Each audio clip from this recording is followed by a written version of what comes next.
শবে বরাতের তিনটে বিষয় বোঝেন। একটা হলো শবে বরাতের রাত্রিতে, অর্থাৎ আবারও বলছি, শবে বরাত বলছি, আপনারা রাগ করেন না, নেসফে শাবানের রাত্রিতে, মধ্য শাবানের রাত্রিতে আল্লাহ তাআলা বান্দাদের গুনাহ মাফ করেন। এটা সহিহ হাদিস।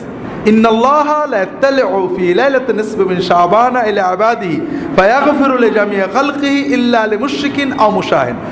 আল্লাহ তাআলা মধ্য শাবানের রাত্রিতে তার বান্দাদের দিকে দৃষ্টিপাত করেন।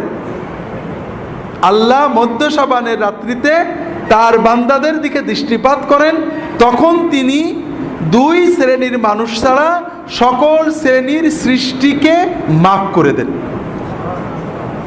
যাদের ভিতরে শিরক আছে এবং যাদের ভিতরে হিংসা আছে, এই হিংসা এবং শিরক যাদের আছে তাদের ছাড়া বাকি সকল মানুষকে আল্লাহ মাফ করে দেন। এ ব্যাপারে সহিহ হাদিস পাওয়া যায় না, কিছু জয়ীফ হাদিস আছে।